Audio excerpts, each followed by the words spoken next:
Nous allons prendre l'écriture dans le livre de Deutéronome.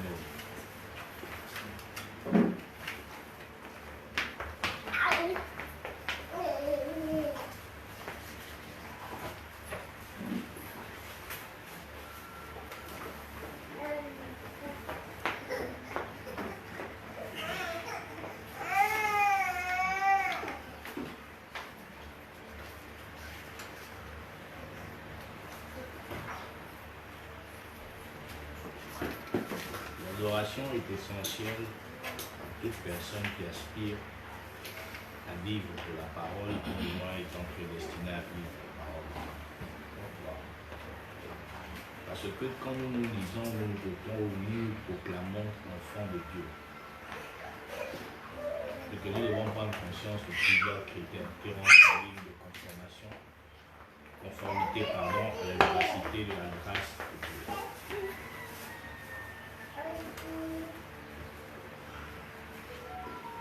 L'Écriture nous enseigne plusieurs éléments qui nous mettent dans la stature d'un enfant de Dieu. Parce que le rôle de tout homme appelé à vivre pour Dieu, c'est d'être disposé et soumis à la parole. Et à vivre selon que Dieu le conduit, et à vivre selon que l'Esprit l'oriente. Avant d'aller dans Deutéronome, nous allons aller dans Jean chapitre 16.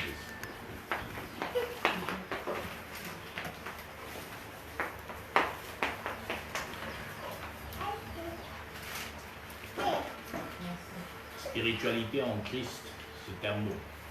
La vivre en est une autre. Il n'y a rien qui puisse définir notre nature si l'amour n'est point le caractère de notre cœur. Parce que le centre de l'amour, le christianisme, c'est l'amour. Le centre de Dieu, c'est l'amour. Parce que Dieu, tout ce qu'il fait, il le fait par amour. Rien de ce qu'il a fait n'a pas été fait ou n'a été fait sans amour. C'est pourquoi il est essentiel à nous qui aspirons ou qui disons être les spirituels, l'évidence de cette spiritualité doit se révéler. Un homme spirituel est un homme qui est dissocié de tout ce qui est matériel. C'est un homme qui est dissocié de tout ce qui est charnel. C'est un homme qui est dissocié de tout ce qui peut être affectif. C'est un homme qui est dissocié de tout ce qui est émotion. C'est un homme qui est dissocié en réalité de tout ce qui peut être rattaché à son existence humaine ou terrestre. C'est-à-dire, il n'est point porté par la jalousie, il n'est point porté par l'envie, il n'est point porté par la convoitise, il n'est point porté par la cupidité, il n'est point porté par la haine, il n'est point porté par l'envie, il n'est point porté par la jalousie. Parce que si ces choses demeurent encore dans le cœur, c'est en réalité c'est que nous ne sommes pas encore des enfants en Christ. Et que la spiritualité de Christ ne demeure pas en nous. Parce que dans Matthieu chapitre 5, dans sa portion 8, il dit « Heureux ceux qui ont le cœur pur, car ils verront Dieu ». Et l'écriture est extraordinaire, dans la mesure où elle nous enseigne plusieurs choses. Qu'est-ce qu'elle dit dans Jean chapitre 16, dans sa portion 13 ? Quand le consolateur sera venu, l'Esprit de vérité, il vous conduira dans toute la vérité. Car il ne parlera pas de lui-même, mais il dira tout ce qu'il aura entendu et nous annoncera les choses à venir. Il me glorifiera parce qu'il prendra de ce qui est à moi et il l'annoncera. Il dit, il me glorifiera parce qu'il prendra de ce qui est à moi et il vous l'annoncera. Quand le consolateur sera venu, l'Esprit de vérité, il vous conduira dans toute la vérité. Il ne parlera pas de lui-même, mais il dira tout ce qu'il aurait entendu. Il vous annoncera les choses à venir. Il me glorifiera parce qu'il prendra de ce qui est à moi et il vous l'annoncera. Donc en réalité, l'Esprit Saint a une mission. Glorifier l'Éternel. L'Esprit Saint a une mission. Révéler la profondeur de l'Écriture cachée. L'Esprit Saint a une mission. Car l'Écriture nous dit que l'Esprit sonde tout, même les profondeurs de Dieu. Donc celui qui a même de nous instruire de Genèse à Apocalypse ou d'Apocalypse à Genèse, il n'y a aucun être humain capable de le faire. Le seul qui en est capable, c'est l'Esprit Saint. Parce que c'est lui qui a été mandaté et c'est lui le consolateur. C'est pourquoi l'Écriture nous dit dans le livre de 1 Corinthiens 14, la portion 3, si tu peux lire.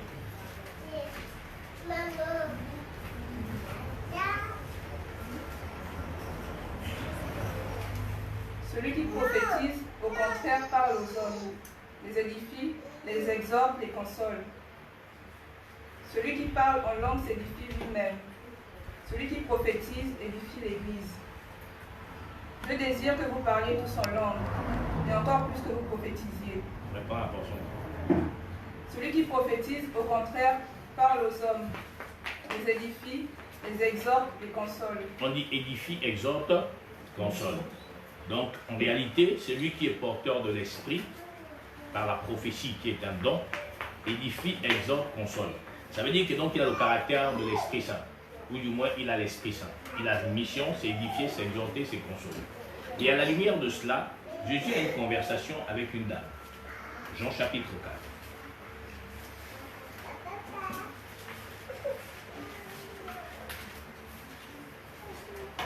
À partir de la portion. Nos pères ont adoré sur cette montagne, et vous dites, vous, que le lieu où il faut adorer est à Jérusalem. Portion 21. Femme, lui dit Jésus. Oui. Crois-moi, l'heure vient où ce ne sera ni sur cette montagne, ni à Jérusalem, que vous adorerez le Père. Il dit, femme, lui dit Jésus, crois-moi, l'heure vient, et l'heure vient, où ce ne serait ni sur cette montagne, ni à Jérusalem, que vous adorerez le Père. La portion 22. Vous adorez ce que vous ne connaissez pas. Nous adorons ce que nous connaissons, car le salut vient des Juifs. Il dit que donc le lieu où il faut adorer, ce serait ni à Jérusalem, ni sur la montagne. Il dit, vous ne savez pas ce que vous adorez.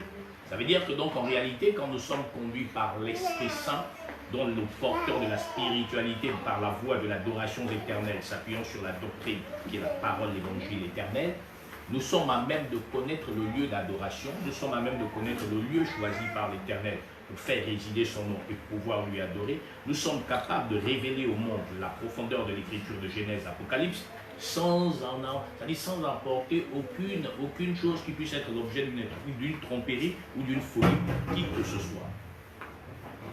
Femme, lui dit Jésus, crois-moi, l'heure vient où ce ne serait ni sur cette montagne, ni à Jérusalem, que vous adorerez le Père. Vous adorez ce que vous ne connaissez pas. Il dit donc, le monde entier adore ce qu'ils ne connaissent pas. Le monde entier adore ce dont ils n'ont même pas la moindre connaissance. L'évidence de la vérité de Dieu nous enseigne ceci. Matthieu chapitre 15.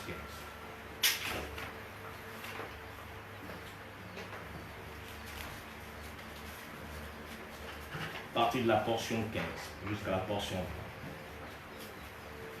Pierre, prenant la parole, lui dit, explique-nous cette parabole. Et Jésus dit, vous aussi, êtes-vous encore sans intelligence? Ne comprenez-vous pas que tout ce qui entre dans la bouche va dans le ventre, puis est rejeté dans les lieux secrets? Mais ce qui sort de la bouche vient du cœur, et c'est ce qui souille l'homme. Donc la sueur dont l'homme est porteur vient de lui-même. Donc vient de la profondeur de son cœur. Or, l'homme spirituel dégagé de toutes ces choses demeure dans une purification véritable du cœur. Pourquoi? Parce que Jacques nous dit,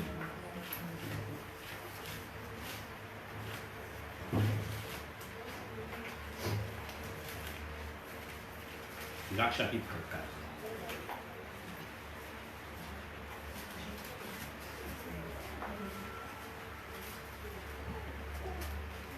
La portion 1.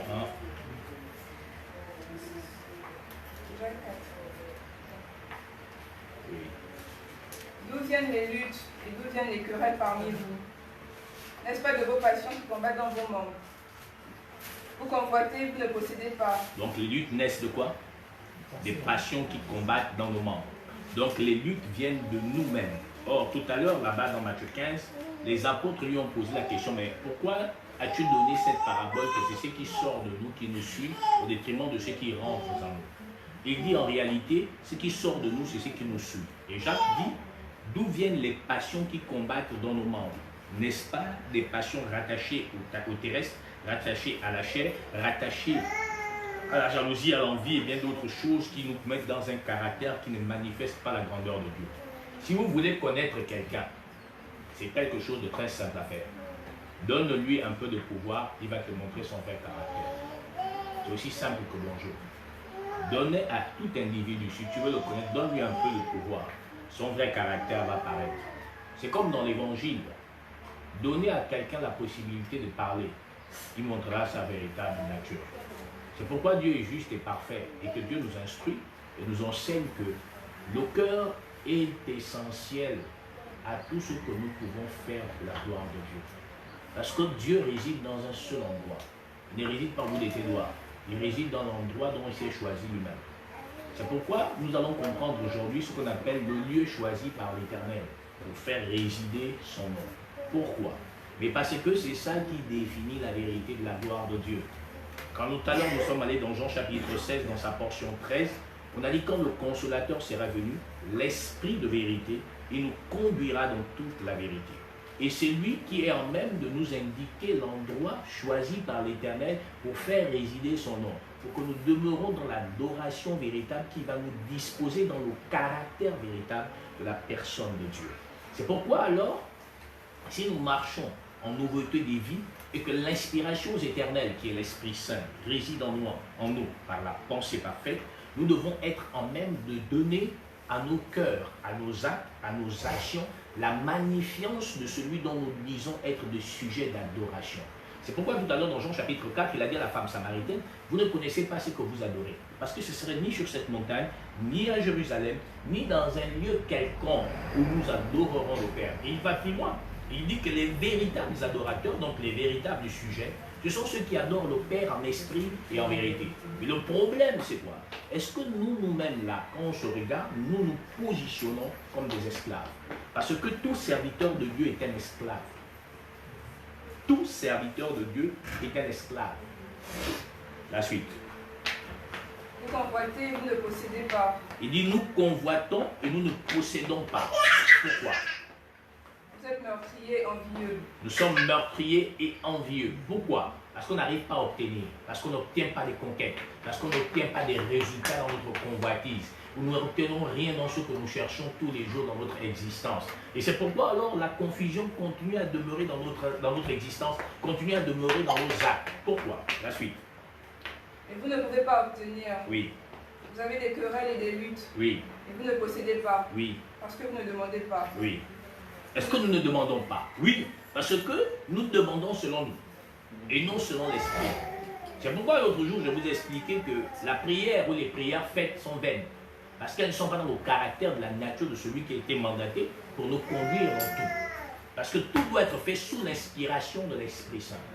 Or, en général, les prières que nous adressons souvent à l'Éternel, elles sont des prières charnelles, qui ne sont que caractérisées par nos convoitises, par nos souhaits, par nos espoirs, par nos émotions, par nos sentiments. Alors que dans le livre de Colossiens, dans son chapitre 3, à partir de sa portion 1, il dit que si nous avons ressuscité avec Christ, ayons les regards vers le haut et non vers le bas. Affectionnons-nous aux choses d'en haut et non aux choses d'en bas. Si nous avons ressuscité, ça veut dire que donc en réalité, il y a un problème. Le problème c'est quoi? C'est ce qu'on appelle la conversion. Le problème c'est la sanctification. Est-ce que la conversion m'est parvenue parce que c'est un don? Est-ce que la sanctification s'est révélée, manifestée en moi? Parce que l'amour de Dieu est répandu dans nos cœurs par l'Esprit Saint. Et dans cette évidence véritable, ça veut dire que donc, nous sommes censés devenir des esclaves. Aucun esclave de régime va vers à son maître, parce qu'il est assujet et à la disposition, peu importe l'heure, il est à la disposition de son maître. Oui ou non? Oui. Pour ceux qui sont un peu fortunés, ou pour ceux qui ont un peu les moyens de leur politique, en général on dit souvent comme ça, ils ont une nounou, ils ont une ménagère, ils ont une femme, je ne sais pas, quelque chose comme ça dans leur foyer, et puis cette femme-là est à leur service, non? Et elle fait tous les moindres désirs ou caprices ou souhaits ou quelque chose comme ça de ces gens-là. Et alors, en réalité, elle est soumise à qui? N'est-ce pas à vous? N'est-ce pas, c'est ça votre pensée dans votre foyer qui l'oriente? N'est-ce pas, ce sont vos souhaits qui l'orientent? N'est-ce pas, c'est leurs désirs qui l'orientent? N'est-ce pas, c'est pas leurs désirs, tes désirs qui les orientent? N'est-ce pas, est-ce que c'est pas tes souhaits qui l'orientent? N'est-ce pas, c'est pas tes désirs qui conduisent cette dernière? Mais que si, il en est ainsi de tout ouvrier, de tout serviteur, de tout enfant de Dieu, soumis à l'Éternel des armées. Mais ici, dans le livre de Jacques, il dit quoi? Il dit, mais d'où viennent les luttes? D'où viennent les querelles? De nos passions.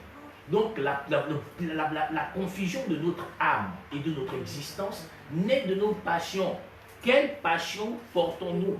Quelle passion avons-nous? Qui devient l'obstacle véritable de l'épanouissement de la véracité de la gloire de Dieu manifestée dans notre Seigneur éternel par la disposition de son Esprit Saint pour nous conduire à la gloire éternelle. Oui, Seigneur. Vous demandez et vous ne recevez pas, parce que vous demandez mal, dans le but de satisfaire vos passions. Adultère que vous êtes. Il dit donc, nous demandons, on ne reçoit parce qu'on demande mal, dans le but de satisfaire nos passions. Or, ce que j'expliquais l'autre jour, c'est que si donc nous demandons à Dieu, selon nos passions, selon nos désirs, selon nos souhaits, Dieu ne peut nous exaucer. Parce que la magnificence de Dieu est universelle. Ça veut dire qu'il y a des gens sur la terre. C'est pourquoi il a pris un exemple plus glorieux encore, qui en réalité doit nous disposer dans une compréhension éternelle. Il a dit, regardez les oiseaux du ciel, ils ne sèment ni ne moissonnent. Pourtant votre Père les nourrit. Ça veut dire quoi? Qu'est-ce que Dieu a voulu nous faire comprendre? Il nous fait comprendre que regardez tous les païens de la terre. Ils reçoivent sans que ils n'ont à demander. Maintenant, vous qui m'appartenez, avez-vous besoin de me demander quelque chose? Non. Mais alors, si les païens qui ne me demandent rien, ils s'en foutent de moi, ils ne croient pas en moi, ils sont ci, ils sont cela, ils reçoivent en quantités industrielles. Maintenant, vous, à plus forte raison, vous, gens de ma propre chair, ne vous donnerai-je pas? Si, sans que vous ayez ouvert la bouche, si. Mais pourtant, nous voici toujours. Seigneur, donne-nous ça. Seigneur, préserve-nous ça. Seigneur, fais ceci. Seigneur, fais cela. Seigneur, fais ceci. Dieu nous regarde et dit, mais vous êtes continuellement dans l'erreur parce que vous ne priez pas sous la bienveillance, sous la conduite, sous l'inspiration de l'Esprit Saint.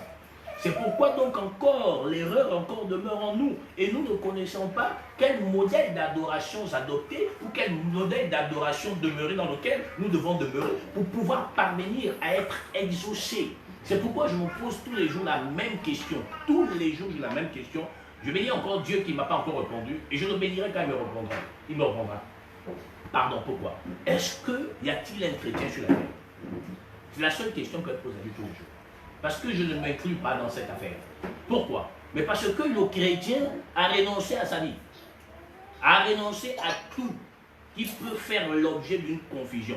Nous parlons tous dans les médias, dans les grandes chaînes, dans les grands réseaux. Partout nous allons. Nous parlons de spiritualité. Nous parlons que nous sommes des spirituels. Nous sommes des porteurs de la faveur de Dieu. Nous sommes des porteurs de la grâce de Dieu. Nous sommes des hommes conduits par l'Esprit. Mais quand nous regardons à nos actes, quand nous regardons à nos actions, quand nous regardons à nos langages, quand nous regardons à tout ce que nous faisons tout au long d'une journée, je ne pense pas, je ne crois pas que nous soyons des spirituels.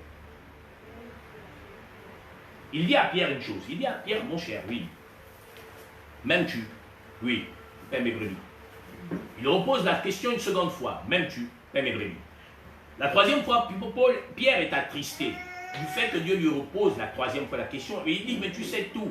Il dit encore, paie mes brebis. Ça veut dire qu'il faut paître mon troupeau. Encore mieux, il dit, mais quand tu étais jeune, tu faisais ce que tu voulais. Quand tu seras vieux, un autre te ceindra, tu étendras tes mains, il te conduira là où tu ne veux pas. Ça veut dire que donc il définit ici la nature et le caractère du chrétien conduit par l'Esprit Saint. C'est-à-dire c'est un esclave dont les mains sont liées par l'Esprit Saint. Et donc l'Esprit Saint lui conduit là où il ne veut pas. C'est vrai dans Actes chapitre 20, à partir là, Paul nous dit quoi? Il dit, mais oh, en tout lieu, en tout endroit où j'allais, l'Esprit Saint m'avertissait que les liens des tribulations m'attendaient. Je ne fais de ma vie aucun cas comme si elle était précieuse. Si on s'assoit 2 secondes, on cherche la spiritualité, on veut adorer Christ, on veut être des servantes, on veut être des serviteurs, on veut être des sujets à la disposition du roi éternel. Mais Paul dit, je ne fais de ma vie comme si, Dieu ne fait de ma vie aucun cas comme si elle m'était précieuse. Si on s'assoit nous tous là ce matin, vous qui êtes en direct d'ici et puisqu'ils regarderont plus tard, quand on s'assoit nous tous, est-ce qu'on fait un cas de nos vies ou nous ne faisons plus un cas de nos vies?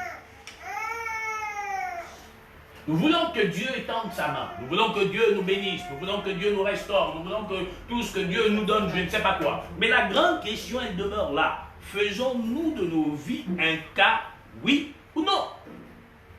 C'est pourquoi l'Écriture dit ici, vous convoitez et vous ne possédez pas.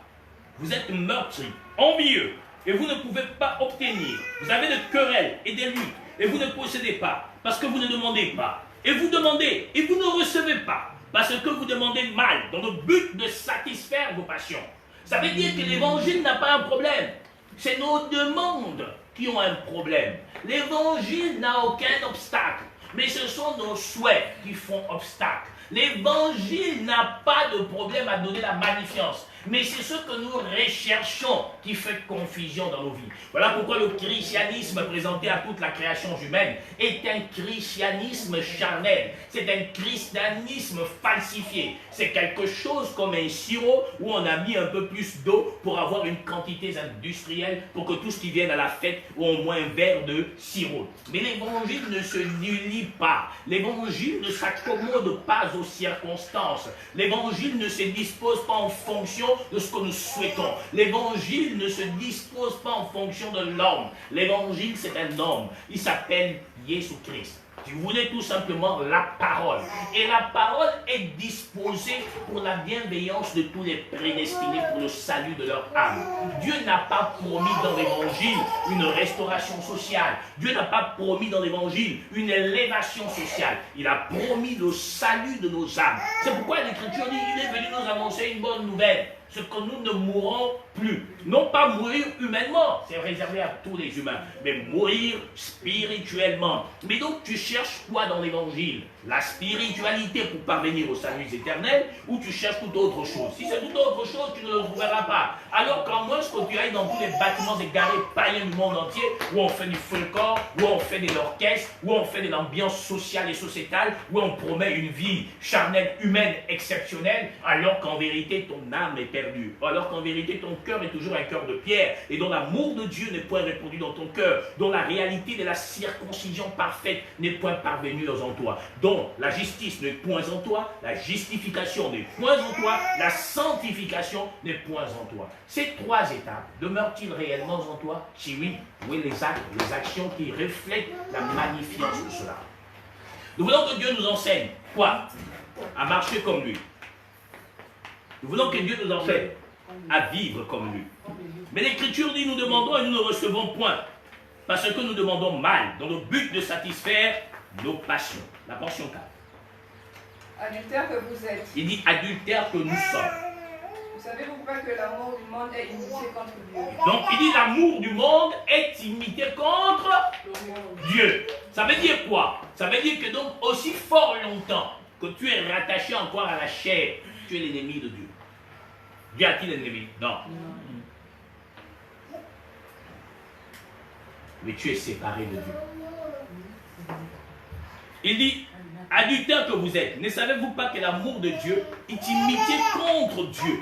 Celui donc qui veut être ami du monde sera quoi? Ennemi de Dieu. Ça veut dire que l'homme là qui n'a pas d'ennemi, tu deviens son adversaire ennemi. Parce que Dieu n'a pas d'égal.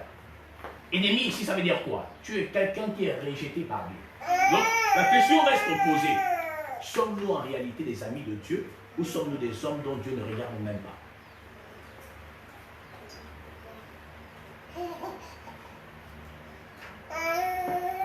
Je vous dis, il y a des gens qui vivent tous les jours de leur existence, qui marchent chaque jour que Dieu dispose à marcher et à plaire aux autres. Tout ce qu'il fait, il faut que les gens l'applaudissent.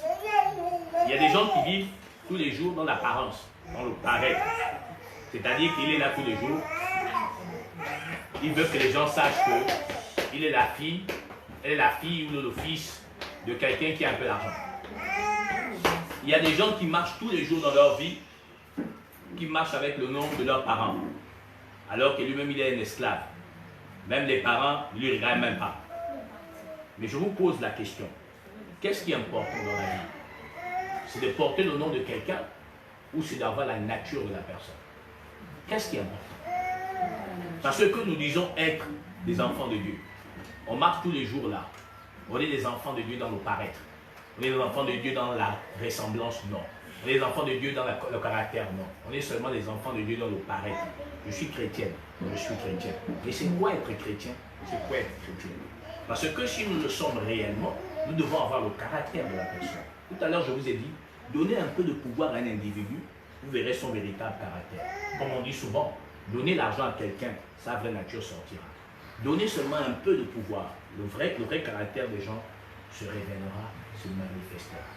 Mais si donc nous avons la parole, pourquoi alors avons-nous du mal à paraître dans la nature de la parole? Qu'est-ce que la parole nous interdit? Rien. L'Écriture dit tout est permis, mais ce n'est pas utile. Tout est permis, mais je ne me laisserai pas servir par quoi que ce soit. Le Seigneur te dit que, mais c'est permis, mais ne te laisse pas servir. Mais comme nous sommes asservis, nous devenons des esclaves de ce qui nous a asservis. C'est aussi simple que bonjour. C'est pourquoi Jacques dit, mais d'où viennent les buts? N'est-ce pas de vos passions? Quand quelque chose devient passionnel en nous, on devient des esclaves de cette passion.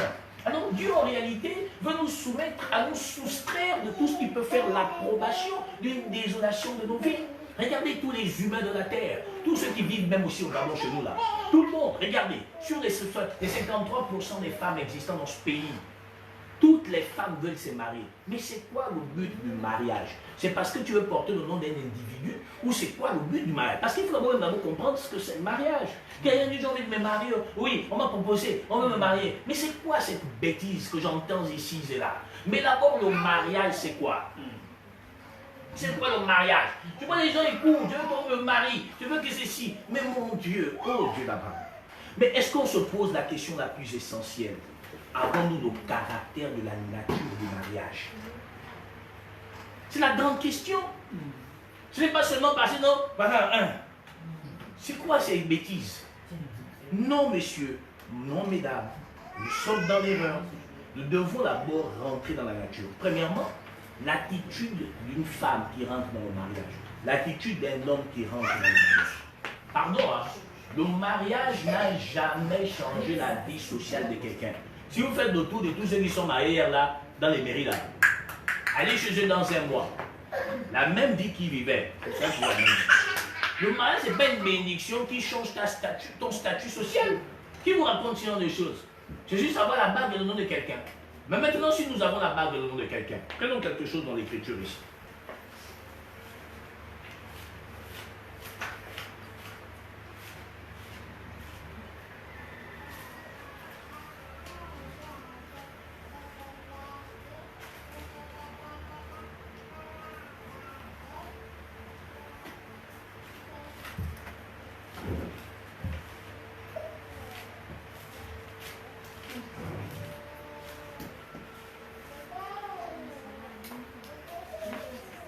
« 2 Corinthiens 11.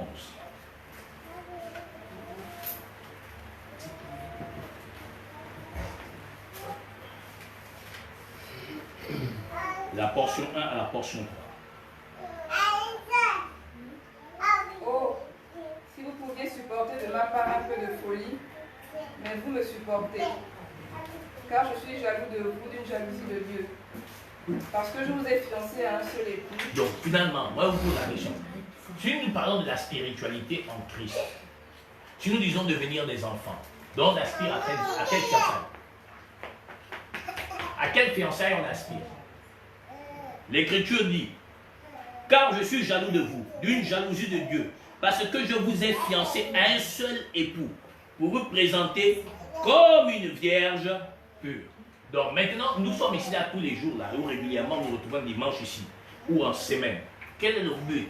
C'est pour que l'on sorte une parole qui va vous annoncer que vous allez vous marier, ou c'est pour vous présenter à Christ comme une vierge pure? Quel est le but donc du message?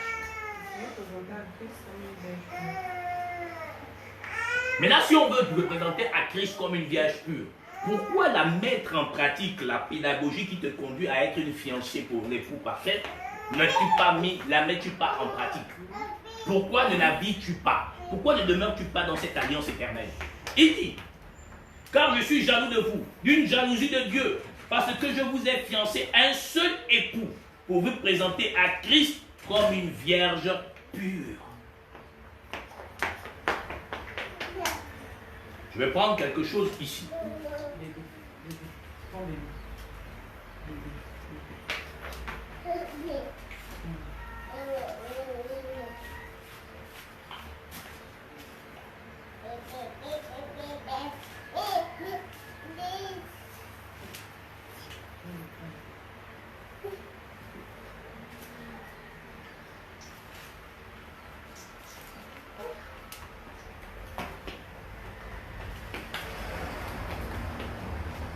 Continuez à lire le passage.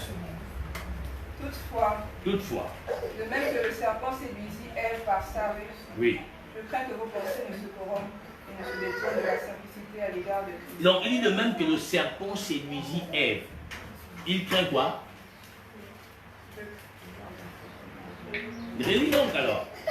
Toutefois, Oui, de même que le serpent séduisit Ève par sa ruse, oui. je crains que vos pensées ne se corrompent et ne se détournent de la simplicité à l'égard de Christ.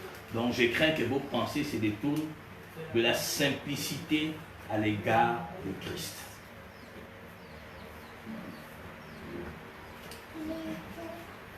Ézéchiel 34.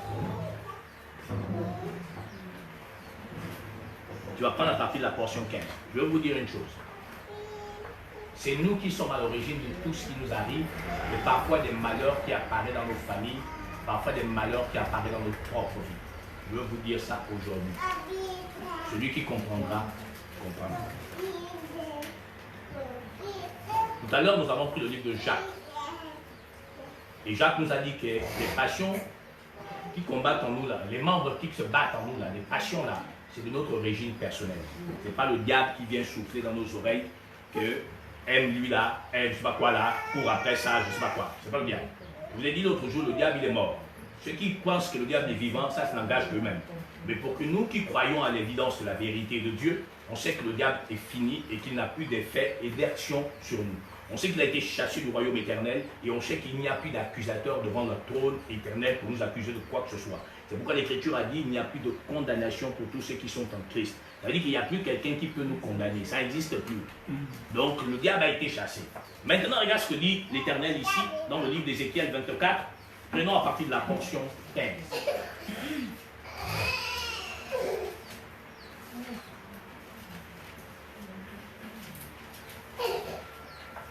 La parole de l'Éternel me fut adressée en ces mots.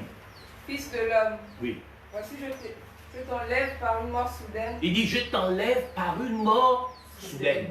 Oui. Ce qui fait les délices de tes yeux. Mhm. Tu ne te lamenteras point. Il dit donc qu'il enlève par une mort quoi? Soudaine. Ce qui fait quoi? Les délices de tes yeux. Vous voyez? Souvent, les gens me posent souvent la question et très souvent, quelle est ta faiblesse? Pourquoi tu ne laisses pas transparaître tes émotions? C'est parce que j'ai compris la Bible. J'ai compris l'Écriture que je ne laisse rien transparaître. Parce que je peux être la raison d'une confusion de ma propre vie. Il dit à Ézéchiel qui était son serviteur, il dit, je vais t'enlever par une mort soudaine, ce qui fait les délices de ton cœur. Qu'est-ce qui faisait les délices du cœur d'Ézéchiel? L'Écriture nous répond. Tu ne te lamenteras point. On dit même ne pas pleurer. Tu ne pleureras point. Et tes larmes ne couleront pas. Soupire en silence. Ne prends pas le deuil des morts. Attache ton turban. Mets ta chaussure à tes pieds. Oui. Ne te couvre pas la barbe. Et ne mange pas le pain des autres. Voilà. Donc on lui donne déjà des consignes. On lui dit on va l'enlever ce qui fait les délices de son cœur. Il ne doit pas pleurer. Il doit s'habiller comme un bon serviteur de Dieu. Et puis il doit vaquer à ses obligations en tant que serviteur de Dieu. En ce temps, s'assoyons tous là. Qui va réagir comme Ézéchiel va réagir là? Personne d'entre nous. On va seulement pleurer, crier, taper les murs, dire que le sorcier de Tubanga, le sorcier de chez moi à Moabi, le sorcier de la Rembo là-bas, il est venu, il a bloqué, voilà, il a tué, je sais pas quoi là. Maintenant, l'Écriture continue. J'avais parlé au peuple le matin. Il dit, j'avais parlé au peuple le matin. Qu'est-ce qui se passe après? Et ma femme mourut le soir. Ça veut dire que donc Ézéchiel avait un problème. Le problème, c'est que sa femme était le délice de son cœur. Et puis là, Dieu veut instruire Israël. Maintenant, pour instruire Israël, Dieu ne va pas aller chercher à un autre endroit. Il va aller chercher sur son propre serviteur. Il va tuer la femme du prophète Ézéchiel. Oui, sœur. Le lendemain matin. Nathan. Oui, sœur. Dieu, personne ne peut le gérer. Nous sommes au service de Dieu. Dieu n'est au service d'aucune créature. Sauf que nous comprenons mal les choses. Nous croyons que Dieu est là pour agir pour nous. Dieu agit pour lui. Il dit pour l'amour de moi-même. Donc Dieu ne fait rien pour nous. Et c'est l'erreur dans laquelle nous nous trouvons. Mais ce qui est un avantage pour nous, en réalité, c'est que quand nous devenons la conformité de Dieu, nous comprenons la vie. C'est pourquoi quand Paul est ramené jusqu'au 3e siècle, quand il est descendu, il n'avait pas encore compris la vie. Et dans 2 Corinthiens 12, c'est là qu'il comprend maintenant la vie. Parce qu'il comprend la vie quand il dit à Dieu, guéris-moi de l'écharpe, pendant 3 fois. C'est la 14e année que Dieu lui répond. Tu es là ce matin, sœur Florian. Dieu, tu pries tous les jours. 1 an, 2 ans, 3 ans. 4 ans, 5 ans, 6 ans, tu arrives à 14 ans, même toi-même tu vas te décourager de la maladie que tu as dit que non, c'est bon, Dieu n'existe pas. Mais lui, il a prié 3 fois dans cet intervalle de 14 ans. Donc presque une décennie et sa moitié. C'est à la 14e année que Dieu lui dit, ma grâce te suffit. Et c'est là où Paul a compris en fait que Dieu ne fait que dans son intérêt. C'est pourquoi il dit, ma grâce te suffit. Il dit, alors je me plais dans la calamité, dans la persécution, dans l'outrage. C'est alors que je suis plus fort. Pourquoi? Parce que plus il était dans ces souffrances-là, plus Dieu l'élevait. Dans la connaissance, pas dans la richesse. C'était quelqu'un qui faisait état. Nous, on croit que plus on a des épreuves, plus quand on va s'arrêter, on va devenir riche, dont l'argent va sortir, que, oh, on va devenir des milliardaires.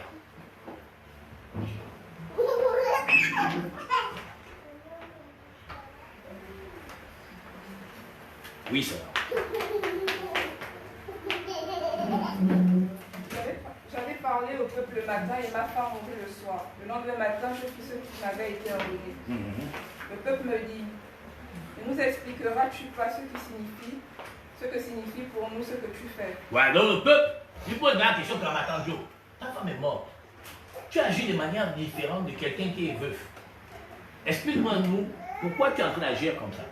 La suite. Je leur répondis, la parole de l'Éternel m'a été adressée. Il dit, la parole de l'Éternel m'a été adressée en ce mot. Maintenant, il va expliquer au peuple pourquoi il agit différemment de tous les veufs. Il dit, maintenant, Dieu m'a dit, oui. Dis à la maison d'Israël. Dis à qui? À la maison d'Israël. Oui. Ainsi parle le Seigneur, l'Éternel. Voici, je vais profaner mon sanctuaire. Voici, je vais profaner mon sanctuaire. Il dit, je vais profaner mon sanctuaire. Le lieu choisi par l'Éternel. Le lieu d'adoration de l'Éternel doit être sanctifié. On va y entrer. Continue ça. L'orgueil de votre force. Il dit donc l'orgueil de votre force. Or, Paul avait l'orgueil de sa force. C'était quoi? C'était son arrogance, sa suffisance, son intellect. Mais pour nous briser de cet orgueil, Dieu lui a mis un écharpe. Pour qu'il sache que tout ce qui s'aidait se produire ou qui se produisait en lui ne vient pas de lui, mais plutôt de l'Éternel. Quel est l'orgueil de notre force que Dieu n'a pas encore brisé? Ou Dieu est en train de briser, ou Dieu nous a soumis face à quelque chose, mais nous n'avons pas encore compris que c'est parce qu'il y a quelque chose en nous qui fait que Dieu ne se révèle pas. Oui, sœur. Les délices de vos yeux, l'objet de votre amour. Et vos fils et vos filles que vous avez laissés tomberont par l'épée. Réponds. Dis à la maison d'Israël. Ainsi parle le Seigneur, l'Éternel. Voici, je vais profaner mon sanctuaire. L'orgueil de votre force, les délices de vos yeux, l'objet de votre amour. Réponds ça. Il faut que tu lises bien à haute voix pour que chacun réalise les délices de son cœur, l'orgueil de sa force, tout ce qui est dans nos cœurs là. C'est ça que tu vas dire aujourd'hui. Dis à la maison d'Israël. Ainsi parle le Seigneur, oui, l'Éternel. Oui. Voici, je vais profaner mon sanctuaire. Oui. L'orgueil de votre force. L'orgueil de votre force, qu'est-ce que c'est en toi? Oui. Les délices de vos yeux. Quels sont les délices de vos yeux? Oui. L'objet de votre amour. Quels sont les objets de vos amours? Et vos fils et vos filles que vous avez laissés tomberont par l'épée. Vous ferez alors comme j'ai fait. Vous ne vous couvrirez pas la barbe. Bon, donc, il dit non, en fait qu'il y a Israël que voyez ce que Dieu va faire. Non, vous allez aussi agir comme moi j'ai agi là. Vous ne devez pas vous être dans la nature de quelqu'un qui a perdu quelque chose ou qui a perdu quelqu'un.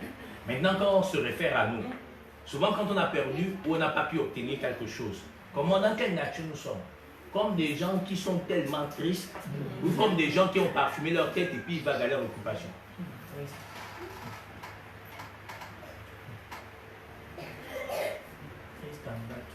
Voilà. Mais l'Écriture dit autre chose. Et c'est ça le problème que nous avons. C'est pourquoi je pense que cette génération actuelle est loin de la vraie conversion.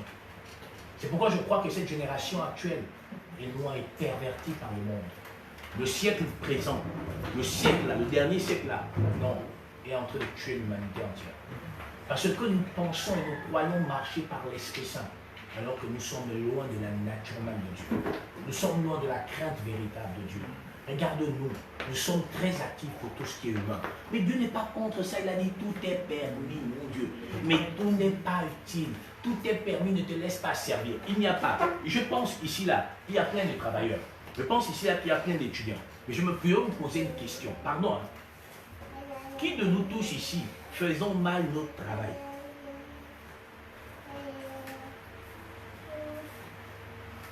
On s'y applique, non? Ok, que ça soit bien fait. Et on donne notre cœur, non? On donne notre amour, on donne notre temps, non? Là, on repose la question. Qui de nous faisons ça de même pour Dieu?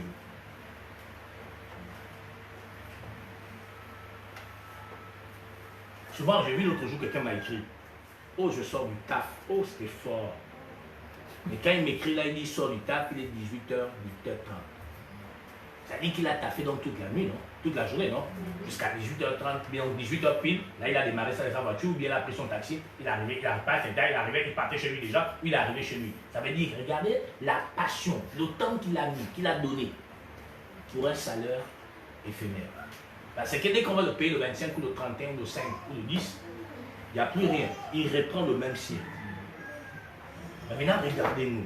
Pour le salaire éternel, quelle est notre posture? Avons-nous mis notre temps, notre force, notre cœur? Faisons-nous mieux au mieux? Regardons-nous. Nous donnons plus valeur au charnel, l'éphémère, au détriment de la spiritualité que nous disons ou que nous pensons, que nous prétendons être, ou que nous avons. Nous vivons dans le monde et dans sa volonté. Nous ne vivons pas dans la volonté de la parole. Parce que nous sommes à dimanche aujourd'hui. Il est presque 11h. Nous regardons l'heure tous. À quelle heure nous allons apprêter notre tenue, ou certains l'apprêteront certainement à 5h. Pour ceux qui vivent avec les femmes vont l'apprêter à telle heure. On se prépare déjà pour la journée suivante. Mais pourquoi n'arrivons-nous pas à nous préparer pour le siècle à venir? Comme nous nous préparons pour la journée suivante, pour des choses qui sont juste éphémères. Pourquoi n'arrivons-nous pas à préparer le siècle présent, à venir? Le siècle à venir se prépare comme nous préparons au quotidien ce que nous allons porter. Qui va avec un habit déchiré à son lieu de travail? Qui n'a pas envie de sentir bon? Qui n'a pas envie d'avoir une bonne haleine? N'est-ce pas? On cherche le bon dentifrice, non? On va chez le dentiste, non? N'est-ce pas? On cherche le bon déo, non? On cherche la meilleure eau de toilette, non? On cherche la bonne savonnette qui va ressortir notre teint, non? Ou bien sûr? N'est-ce pas? On cherche la belle tenue, non? On cherche les jolis talons, non? Vice versa pour les hommes, non? Mais pourquoi n'arrivons-nous pas à nous disposer pour le siècle à venir? Est-ce que ce n'est qu'une histoire contée? Est-ce que c'est simplement un truc éphémère ou c'est une réalité? Si nous sommes ce matin ici, ce que nous sommes persuadés que c'est une évidence. Mais si c'est donc une évidence, pourquoi n'avons-nous pas la nature de l'évidence à venir? Pourquoi n'arrivons-nous pas à préparer l'évidence à venir? On dit la foi est une ferme assurance des choses que l'on espère, une démonstration de celles que l'on ne voit pas. Où est la démonstration de ce que l'humanité ne voit pas, auquel nous y croyons fortement? Nous n'avons que dans nos vies des plaintes et des lamentations. Si Dieu devait sortir le livre de chacun d'entre nous, je pense qu'on a peut-être déjà dépassé la balance des 100 000 kilotonnes. Parce que les plaintes, non, même Dieu lui a mis assis comme ça, il dit, mais bah là, là-haut. Ça dit qu'on est venu fou. Regardez les plaintes. Oh, c'est ça, Seigneur, c'est ça. Dieu dit, oh, mais le païen, il ne dit rien à Dieu. Il prend son dossier, il va à Petit Dubaï, il dépose, on l'appelle, tant mieux. Le païen, il va à la SCG, il va ceci, il va cela, il va à la banque, il dépose, on l'appelle, tant mieux. Le chrétien, oh Dieu, je te recommande mon dossier. Enfin que quand je dépose la Seigneur, on m'appelle. Oh, on va m'appeler le païen, on ne t'appelle pas. Oh Dieu contre moi. Non monsieur, non, il faut que je fasse un travail spirituel pour que Dieu puisse décanter. Le païen regarde, il dit, mais je n'ai fait aucun travail spirituel. Je suis abbé, j'ai fait bam. Oh, tu as fait comment? Tu as pistonné? Non. Il est le Dieu des circonstances comme ton Dieu, non? Oui, il a aussi disposé pour moi. Mais regardez, donc tout ce qui est éphémère, on met Dieu. Mais dans tout ce qui est spirituel, il n'existe pas. Quand on veut une femme, on met Dieu. On cherche un mari, on met Dieu. On cherche les enfants, on met Dieu. On cherche le travail, on met Dieu. On veut une voiture, on met Dieu. On veut voyager, on met Dieu. On veut avoir un passeport, on met Dieu. On veut avoir un peu d'argent, on met Dieu. Mon Dieu, nous allons dire, oui, continuez à me mettre, vous allez avoir ça. Et au bout de 5 ans, en écoutant nos frères en bas, on dit que non, l'évangile là ne me convient pas. J'en connais tellement. Alors je vais aller chercher là, on va dire, il a ressuscité les morts, il est vivant pour tous les... Oh Dieu! Ouais, Dieu dit, ouais, continue.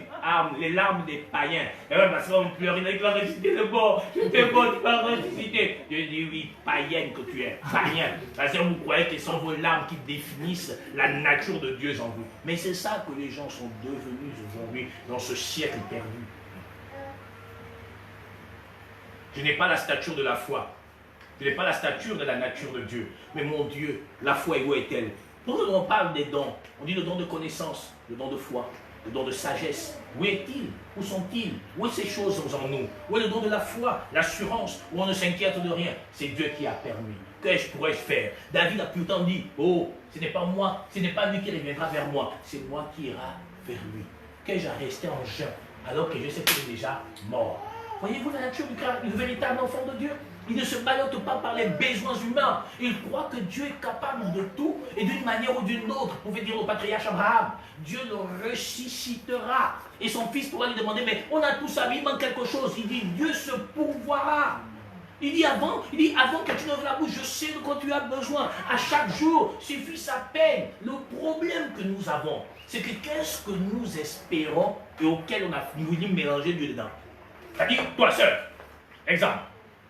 Ne pas dire de dire ce que tu veux. On va dire la sœur, elle est là. Quel est ton plus grand souhait? Exemple, j'ai envie d'aller aux États-Unis. Maintenant, ça fait 5 ans. Elle va arriver à aller aux États-Unis. C'est-à-dire que Dieu, j'espère, Seigneur, agis. Dieu lui regarde comme ça, dit que, mais est-ce que moi, été promis qu'il devait aller aux États-Unis? L'autre jour, j'ai dit ici que quelqu'un allait faire l'école. Ce sont ses parents qui l'ont envoyé. La balle va faire l'école. Parce que l'école là, c'est l'avenir. Ce qu'on a dit aux gens, va faire l'école, c'est l'avenir. Mais le gars, il va finir ses études, il revient avec les diplômes. C'est le même monsieur là qui demande, oh Seigneur, tu as fini l'école, trouve-moi le travail. Lui-même, il a assis, que moi, il t'a envoyé dans quelle école? Demande à tes parents qui t'ont envoyé à l'école de trouver le travail.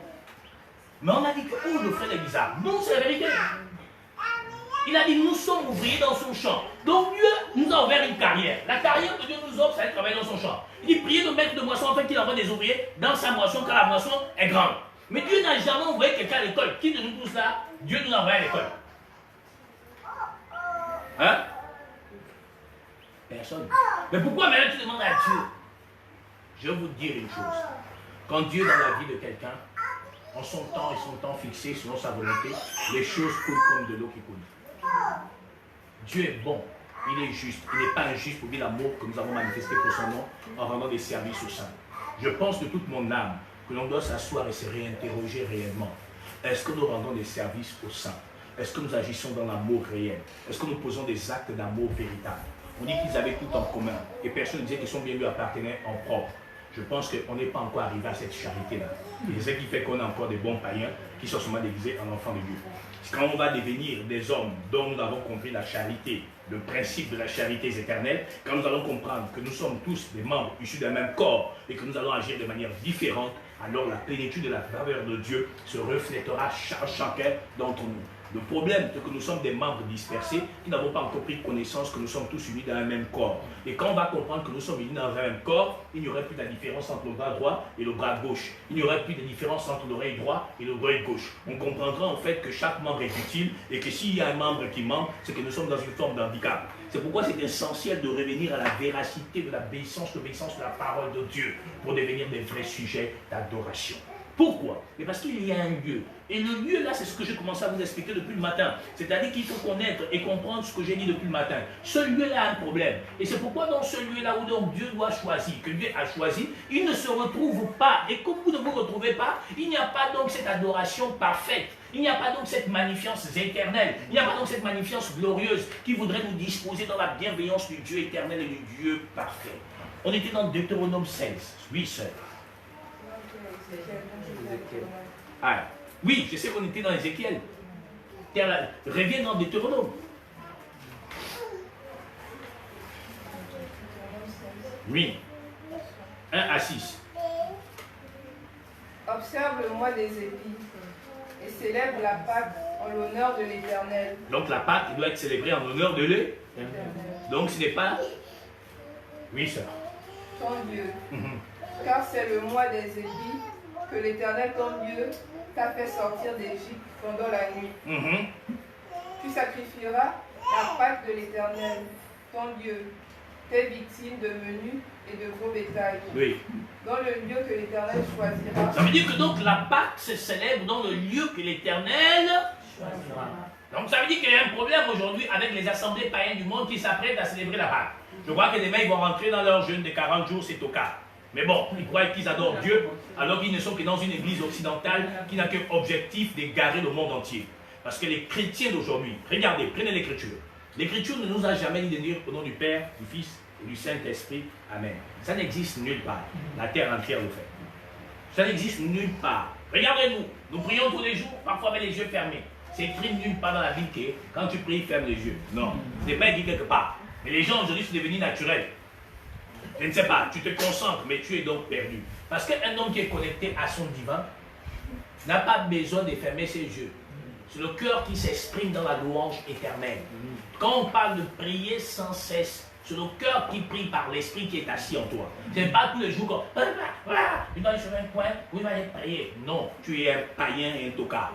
La vérité de Dieu est tout autre, mes frères et sœurs. Nous devons rentrer dans la vraie spiritualité. C'est pourquoi on parle que l'Esprit de Dieu rend témoignage à notre esprit que nous sommes devenus enfants de Dieu. Il n'est pas venu te dire à l'oreille que tu es devenu enfant de Dieu. On dit l'Esprit de Dieu rend témoignage à notre esprit. Qui nous voit notre esprit? Personne. Alors donc, c'est la chose-là ne se fait pas de manière charnelle. Ça veut dire que donc, dès qu'il rend témoignage à l'évidence de ton esprit, la louange éternelle se connecte. Ça veut dire que donc, ton esprit est ancré dans l'Esprit Saint. Vous formez maintenant une seule personne. Ça veut dire que donc, en toute tierce, en toute seconde, en toute minute, en toute heure, en chaque jour, en chaque semaine, en chaque mois, en chaque temps, l'Esprit fait son travail. C'est pourquoi je vous ai dit l'autre jour, laissez l'Esprit Saint faire son boulot. Son boulot, c'est nous conduire dans la vérité, la vraie adoration. Toi, ton boulot, c'est d'être disposé et puis tout se fait. Mais ensuite, toi, tu veux maintenant prendre la place de l'Esprit Saint. Tu te gareras et tu seras toujours la même personne qui n'accepte pas quand quelque chose n'a pas été comme tu veux. L'évangile, ce n'est pas pour faire ce que tu veux. L'évangile est fait pour faire ce que Dieu veut. Rien de ce qui a été fait n'a été fait sans lui. Et ce qui existe a été fait par lui. Pour sa gloire. Pas pour la gloire des en bas. Non. Pas pour la gloire d'Annie-Claude. Non. Pour la gloire de lui et de lui-même. Oui, sœur. Pendant la fête, tu ne mangeras pas du pain levé, mais tu mangeras 7 jours des pains sans levain. Du pain d'affliction, car c'est avec précipitation que tu es sorti du pays d'Égypte. Il en sera ainsi, afin que tu te souviennes toute ta vie du jour où tu es sorti du pays d'Égypte. On ne verra point chez toi de levain dans toute l'étendue de ton pays. Pendant 7 jours, et aucune partie des victimes que tu sacrifieras le soir du premier jour ne sera gardée pendant la nuit jusqu'au matin. Tu ne pourras point sacrifier la Pâque dans l'un quelconque des lieux que l'Éternel, ton Dieu, te donne pour demeure. Et c'est dans le lieu que choisira l'Éternel. Donc, qui choisit le lieu? Qui choisit le lieu? Donc, c'est personne qui choisit le lieu. Bon, maintenant, la Pâque, les gens vont faire bientôt là. Ils vont faire ça dans quel lieu? Donc, selon eux, le lieu que Dieu aura choisi. Hein? C'est ce qu'ils disent, non? Mais l'Écriture dit autre chose. On dit. Mais c'est dans le lieu que choisira l'Éternel. Dans le lieu que choisira l'Éternel. Et à Israël, Dieu a choisi le lieu. Mais en nous, quel est le lieu?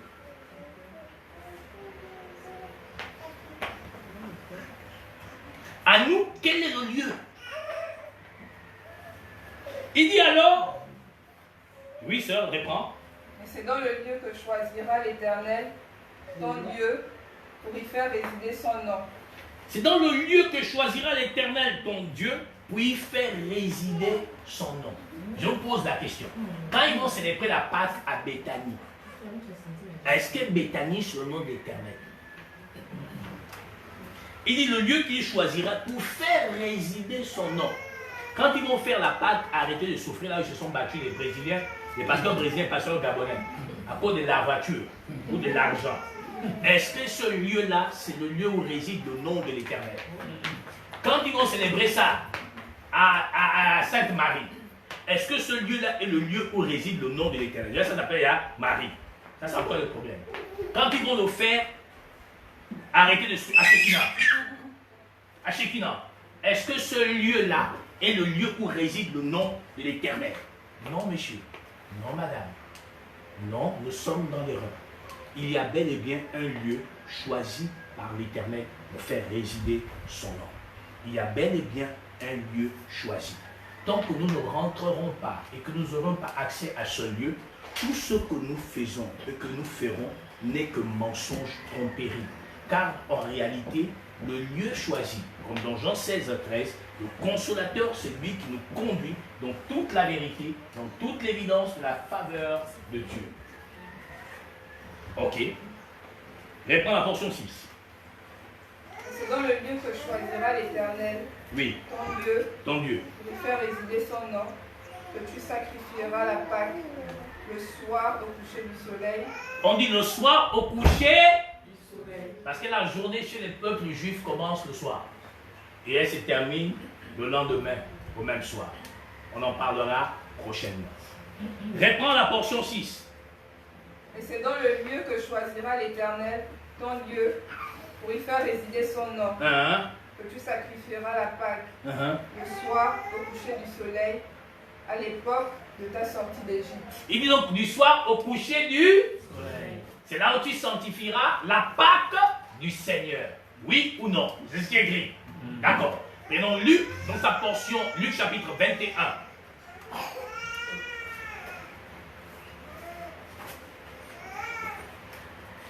Luc chapitre 21, dans sa portion 28 à 31. On a dit donc, la Pâque là va être sanctifiée au coucher du soir. Ça veut dire que donc au début du jour. Donc le début de la journée. Quand ces choses commenceront à arriver, redressez-vous et levez vos têtes, parce que votre délivrance approche. Luc 24, pardon. 28 à 31.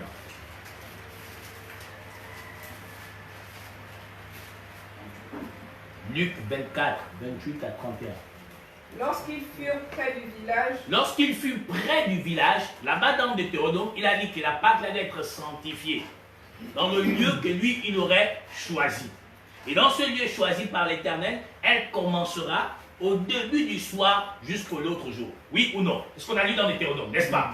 Maintenant, ici dans Luc 24, à partir de la portion 28 à 31, l'Éternel va dire, ou va reproduire et manifester ce qu'il a dit dans Deutéronome 16. Que dit l'Écriture? Lorsqu'ils furent près du village, où ils allaient, ils parurent vouloir aller plus loin. Mais ils le pressèrent en disant, oui. Reste avec nous, oui. Car le soir approche. Car le soir approche. Donc le soir était déjà, la journée était déjà dans son déclin. Ça veut dire que le soir approche. C'est Dieu qui choisit le lieu. C'est personne. Maintenant, regardez le lieu qui est choisi pour cet instant-là. Le jour est sur son déclin. Donc le jour est sur son déclin. Ça veut dire que donc, la journée est en train de s'achever. Donc on part où? Au début donc du jour nouveau qui va se lever. Il dit donc c'est ce jour-là, au début de ce jour nouveau qui va commencer, c'est là où on sanctifiera la Pâque du Seigneur. La suite. Et il entra pour rester avec eux. Pendant qu'ils étaient à table, ils étaient donc à table. Il prit le pain. Et après avoir rendu grâce, il le rompit. Et le leur donna. Alors leurs yeux s'ouvrirent. Donc finalement, qui a choisi le lieu? Il a rompu ça où? Sur les tablettes de leur cœur. Quand il a décidé.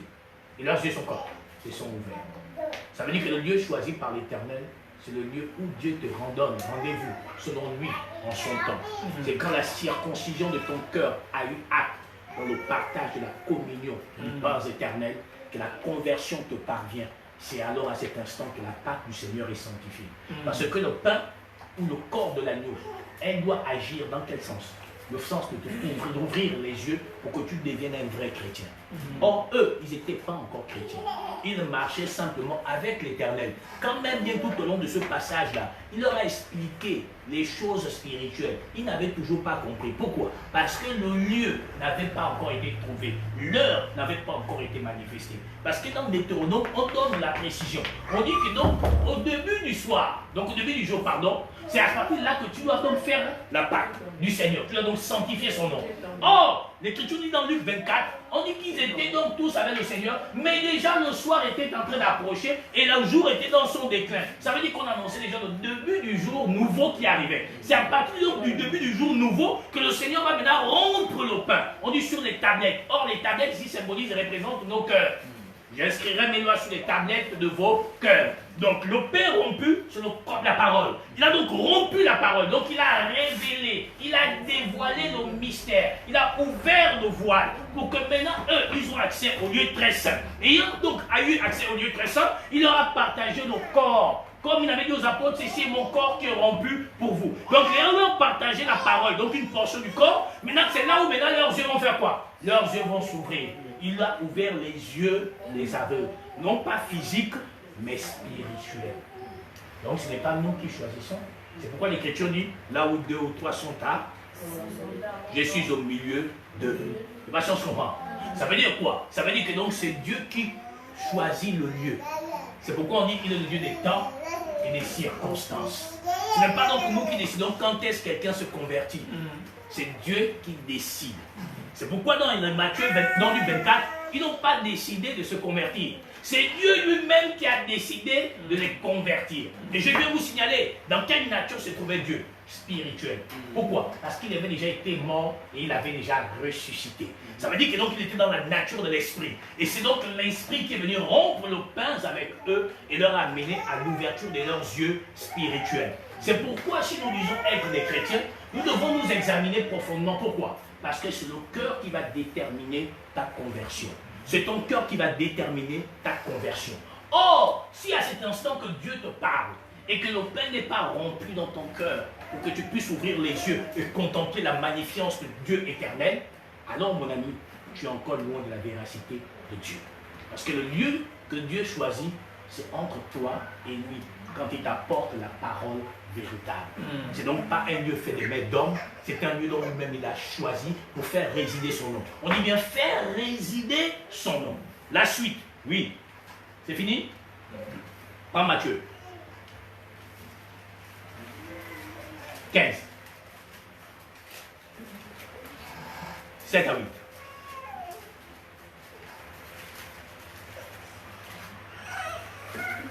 Hypocrite. Ésaïe a bien prophétisé sur vous. Oui. Quand il a dit. Oui. Ce peuple m'honore des lèvres, mais son cœur est éloigné de moi. Mais ça veut dire quoi? Ça veut dire que le monde entier honore Dieu des lèvres, mais le cœur n'y est pas. Pourquoi? Mais parce que le lieu choisi par Dieu, c'est le cœur. Mais le problème, c'est que ceux que les gens la reçoivent, ou la Pâque qu'ils pratiquent, ne lui donnent pas accès à leur cœur. C'est pourquoi les gens ils marchent selon les préceptes des hommes. Or, ces préceptes les éloignent du lieu choisi par Dieu. Pourquoi? Mais parce que Dieu n'est point servi par les mains humaines. Dieu ne demeure pas dans les temples faits des mains d'hommes. Ça veut dire que tous les lieux qui vont être là comme là tout à l'heure, les lieux de bâtiment là, où ils vont faire la Pâque, n'est pas le lieu choisi. Parce que le lieu choisi par Dieu, c'est là où se trouvent nos cœurs. Nos cœurs, nos cœurs, nos cœurs, nos cœurs, nos cœurs. Oui, sœur. C'est en vain qu'il m'honore en enseignant des préceptes qui sont des commandements d'hommes. Est-ce que vous comprenez? Ça veut dire que donc les hommes là, il n'y a pas eu de conversion en eux. Donc ils n'ont point encore connu Dieu. Pourquoi? Parce que tout ce qu'ils font n'est que l'approbation des hommes. Il faut payer la dîme parce que Dieu a dit. Mais jamais dans la nouvelle alliance, Dieu a dit à payer la dîme. Les gens payent la dîme. Il faut chercher la prophétie. Il faut chercher les impositions des mains. Il faut chercher. Toutes ces choses ne reflètent même pas la véracité de Dieu. Pourquoi? Parce que dans le livre de 1 Corinthiens chapitre 2, dans sa portion 12, 13, 14, on dit un langage spirituel pour des choses spirituelles. Ça veut dire que donc Dieu, quand il parle à un homme, il parle de quelque chose que l'homme ne peut pas attraper. La seule chose que l'homme ne peut pas attraper, c'est le cœur de l'homme. Quel cœur? Pas le cœur charnel, le cœur spirituel. Là où sont les émotions de l'homme, là où se repose l'âme de l'homme, Il n'y a personne qui puisse connaître les pensées de l'homme si ce n'est que l'homme lui-même par son esprit. De même, personne ne peut prétendre connaître les choses de Dieu si ce n'est lui-même l'esprit de Dieu. Or, l'esprit de Dieu sonde tout, même les profondeurs de Dieu. Et il intercède en faveur de ça, selon Dieu, selon la louange véritable. Or, celui qui peut lire nos émotions à l'instant où nous parlons ici, il n'y a que Dieu. Personne ne peut lire nos émotions. Donc, c'est Dieu qui connaît si nous l'appartenons ou pas. C'est Dieu qui connaît si nous pouvons rentrer et contempler la véracité de sa profondeur dans la conversion éternelle à sa gloire. C'est pourquoi donc Dieu vient nous accorder la conversion dans le lieu choisi. C'est pourquoi il a dit, ce n'est pas ce qui manque, ce que nous mangeons qui nous suit, mais c'est ce qui sort de nous. Or, l'Écriture nous dit quoi? Heureux l'homme qui préserve son cœur mieux que toute chose.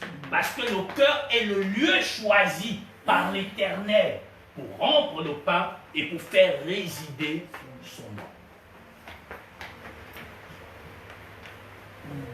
Et aujourd'hui, tout ce que les gens font, chemin de croix, c'est des hommes. Au nom du Père, du Fils et du Saint-Esprit, la prière universelle du monde, c'est des hommes. Tout ce qu'ils font n'a rien de Dieu. Rien de Dieu. Tout ce qu'ils font et obéissent n'est que l'approbation des pensées païennes des hommes. C'est pourquoi l'Écriture dit, Ésaïe a bien prophétisé sur vous. Quand ce peuple s'approche de moi, il m'honore les lèvres, mais son cœur est éloigné de moi. Pourquoi? Mais parce que toute la révélation est comme le mot d'un livre cacheté. À qui on dit à un homme de lire? Il dit, je ne peux pas car le livre est cacheté. Ou comme les mots d'un livre, comme un livre, que l'on donne à un homme qui ne sait pas lire. On lui dit, lis. Il dit, je ne sais lire. Mais si tu ne sais pas lire et que le livre est cacheté, qui t'a envoyé enseigner? Si tu enseignes, c'est que toutes les personnes qui t'écoutent là n'ont pas accès à la véritable Pâque de Dieu, n'ont pas accès à la véritable sanctification du corps de Christ, n'ont pas accès à cette louange véritable. Pourquoi? Mais parce que toute la révélation est cachetée, donc tu ne sais même pas ce que tu racontes. Toute la révélation est fermée parce que tu ne sais pas lire. Toute la révélation est fermée parce que tu es intellectuel. Or, aux apôtres qui n'avaient ni instruction, ni connaissance, l'Esprit a démontré la véracité de Dieu en leur disposant à enseigner ce que personne ne pouvait même imaginer ou ni penser de pouvoir sortir de ces gens du peuple-là. Car c'était des hommes sans instruction, c'était des hommes de classe pauvre. Je ne dirais même pas moyenne, pauvre, car c'était des pécheurs, la grande majorité d'entre eux. Je ne sais pas si on se comprend. Amen. Romains 13.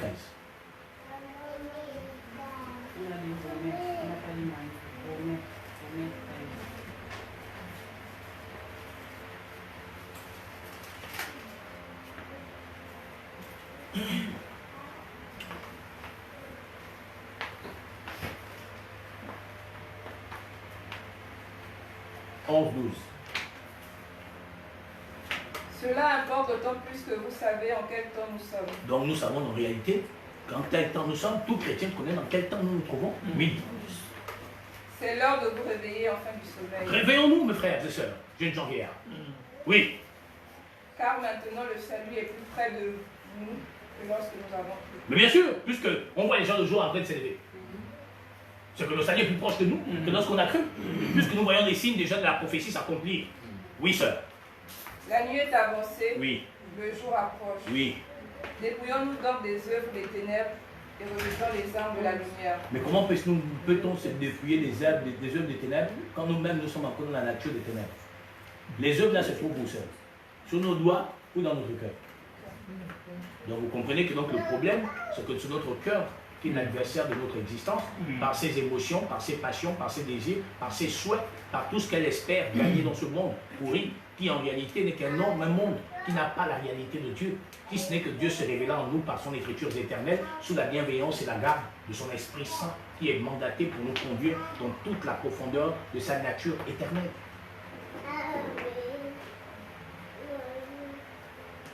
Si nous savons en quel temps nous sommes, et que nous savons que nous devons nous réveiller du sommeil, qu'est-ce qui nous empêche enfin de prendre conscience et d'aller dans ce lieu choisi par l'Éternel pour faire résider son nom?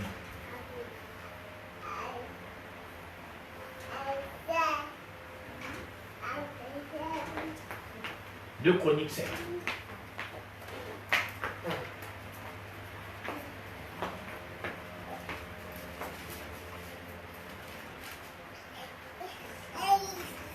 à 16. Si mon peuple, ceux qui est d'invoquer mon nom, s'humilie, prie prie et cherche ma face, et s'il se détourne de ses mauvaises voies, je l'exaucerai des cieux. Je lui pardonnerai son péché et je guérirai son pays. Mes yeux seront ouverts désormais et mes oreilles seront attentives à la prière faite en ce lieu. Maintenant, Arrête-toi. Je prends la portion. Oui. mes yeux seront ouverts désormais et mes oreilles seront attentives à la prière faite en ce lieu. Il dit mes yeux Seront ouverts. Continue.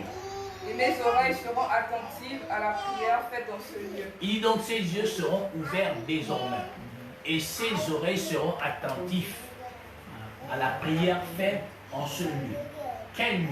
Là où réside son nom. Ça veut dire qu'il n'y a pas un autre lieu que le lieu où réside son nom.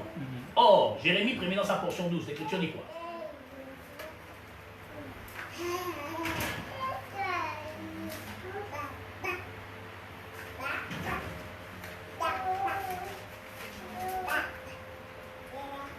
Et l'Éternel me dit, Oui.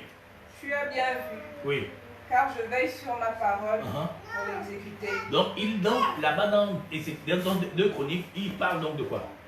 De sa parole, auquel il veillera à ce qu'elle soit exaucée. Pas si on se comprend. Il dit, dorénavant, ses yeux seront sur cette maison, dans laquelle réside son nom, et ses oreilles seront attentives. Or, l'Écriture nous dit la prière fervente du juste a une grande efficacité. Or, le juste, en réalité, en nous, c'est qui? C'est l'Esprit de Dieu. Romains 8, 9 nous dit quoi? Celui qui n'a pas l'Esprit de Dieu ne lui appartient pas. Maintenant, je vous pose la question. Qui Dieu exauce? C'est l'Esprit. Pourquoi? Souvenez-vous de Marc 16, 19. Le Seigneur travaillait avec eux, confirmant la parole par les miracles qui l'accompagnaient. Donc, les miracles accompagnent qui? La parole. Or, la parole est exaucée pourquoi? Parce qu'elle est le reflet de la gloire de Dieu et l'empreinte de sa personne. De façon, je comprends. C'est ce qu'il nous dit dans Hébreux 1er, jusqu'à sa portion 3. Il dit que nos fils, Dieu nous a parlé par les prophètes, Dieu dans ces derniers temps nous parle par le Fils qu'il a établi héritier de toutes choses, par lequel il a créé aussi le monde. Étant le reflet de sa gloire, l'empreinte de sa personne. Or, si on parle du reflet de la gloire, on parle de la parole. L'empreinte de Dieu, c'est son esprit. On dit le reflet de sa gloire, l'empreinte de sa personne. Or, la personne de Dieu, c'est l'Esprit de Dieu. Or, l'Esprit de Dieu, c'est l'Esprit Saint. Maintenant, comme la parole est le reflet de sa gloire, donc Dieu, maintenant, dans sa parole, qui est son reflet, il veille à ce que son reflet soit exaucé. C'est pourquoi il dit ici dans Deutéronome, il dit que donc j'ai choisi le lieu là, c'est là, mon nom doit résider. Et donc je veillerai et que je serai attentif, afin qu'elle soit exaucée. C'est pourquoi l'Écriture prévoit dans Marc, qu'il travaillait avec eux et confirmant la parole par les miracles qui l'accompagnaient. Oh, les miracles n'accompagnent personne. Les miracles accompagnent la parole. Parce que c'est le reflet de la gloire de Dieu et l'empreinte de sa personne. C'est pourquoi je vous ai dit ce matin, si nous sommes donc le reflet de Dieu, et si donc nous sommes le reflet de Dieu, l'empreinte de Dieu est en nous. Et si l'empreinte de Dieu, qui est l'Esprit Saint de Dieu, est en nous, tout est accompli en nous. On attend seulement que les choses se fassent selon la prophétie. Tu me diras comment? Il dit, si la prophétie tarde, attends-la. Certainement, elle s'accomplira. Pourquoi? Parce que la parole est le reflet de sa gloire. Or, dans le Chronique là-bas, il dit quoi? Il dit, si mon peuple, sur lequel est invoqué mon nom. Or, en réalité, si nous regardons, on écoute Bethany, ce n'est pas le nom de l'Éternel. On écoute Shekinah, ce n'est pas le nom de l'Éternel. On écoute Alliance chrétienne, ce n'est pas le nom de l'Éternel.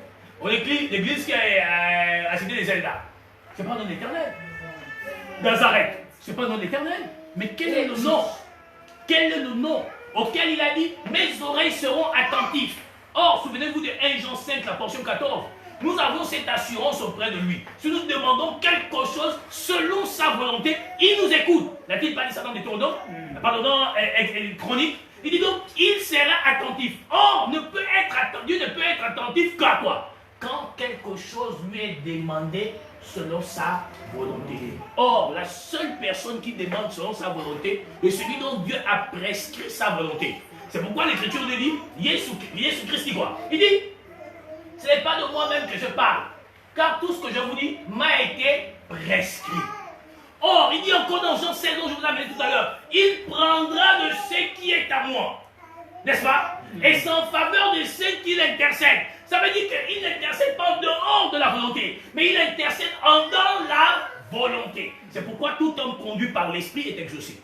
Or, la volonté de l'Esprit, ce n'est pas que tu ailles imposer les mains de quelqu'un pour qu'il guérisse. Non! Car il a dit, non monsieur, vous êtes en erreur. Un langage spirituel pour les choses spirituelles. Ça veut dire quoi? Ça veut dire que Dieu n'exauce que celui-là qui a compris que l'imposition de main, bêtise. Pourquoi? Parce que la véritable imposition de main, c'est d'ouvrir les yeux des aveugles, spirituels, de délier la langue des muets, d'ouvrir les oreilles des sourds, et etc., etc. Pourquoi? Parce que quand vous allez dans Isaïe 29, la portion 18, l'Écriture dit quoi? Il dit, les sourds entendront les paroles du livre.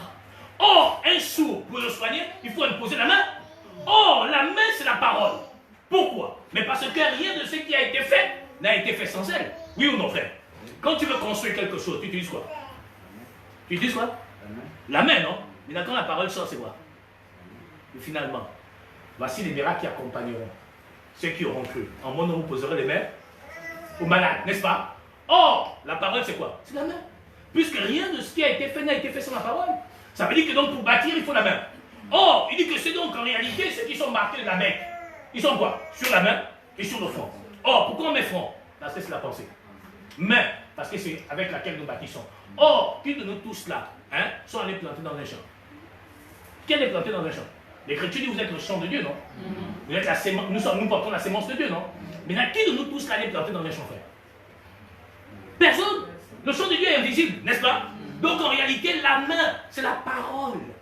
C'est pourquoi il dit voici les miracles qui accompagneront ceux qui auront cru. Donc on ne peut plus imposer les mains. Et là encore je vais vous choquer. On ne peut plus imposer les mains. Pourquoi? Parce que la parole, c'est la main qui bâtit. Par la pensée qui sort en elle. Je ne sais pas si on se comprend. Annick, apporte-moi l'eau. La parole a parlé. N'est-ce pas? La pensée va conduire Annick. Parce que ma parole ne sort pas sans ma pensée. Si elle sort sans ma pensée, c'est une parole morte. Quel est le mort qui parle? Ça n'existe pas. Parce qu'on se comprend.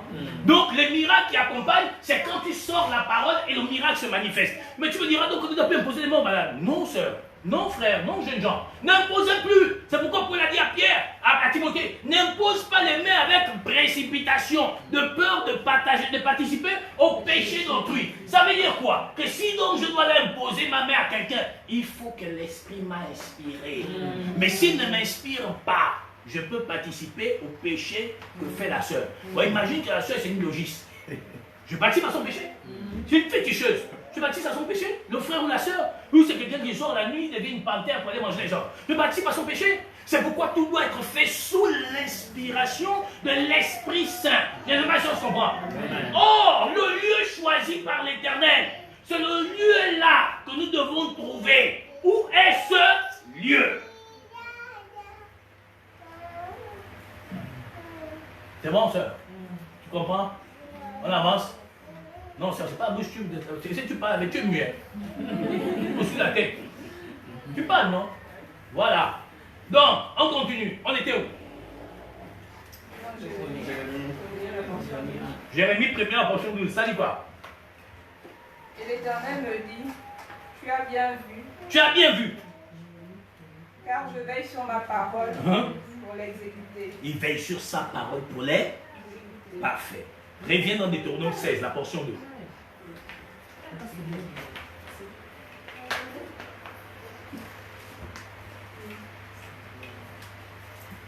Tu sacrifieras la Pâque à l'Éternel, ton Dieu, tes victimes de menu et de gros bétail, dans le lieu que l'Éternel choisira pour y faire résider son nom. Donc c'est Dieu qui choisit le lieu de la Pâque de l'Éternel.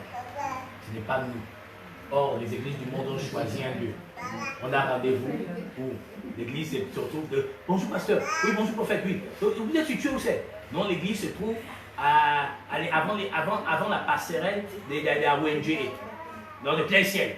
D'accord, mais c'est quoi le nom? Oh, Christ aux nations. C'est là-bas on va se retrouver. Mais l'Écriture dit ici que c'est Dieu qui choisit le lieu. Non, c'est pas nous. Mais regardez toutes les églises là, ils ont un nom. C'est donc pas la vérité? Regarde, Apocalypse 19, 13.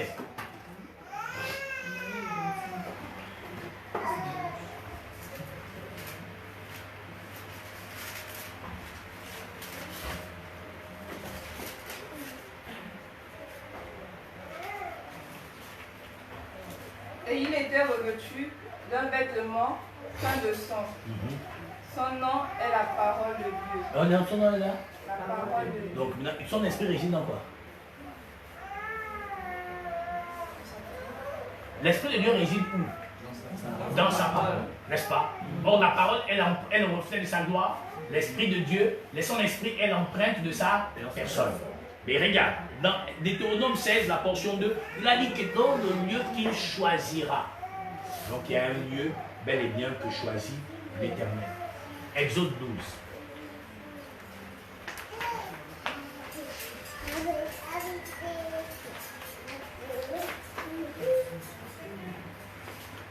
Exode 12.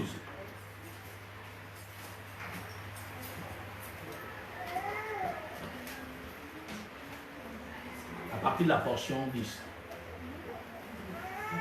à 13. Vous n'en laisserez rien jusqu'au matin.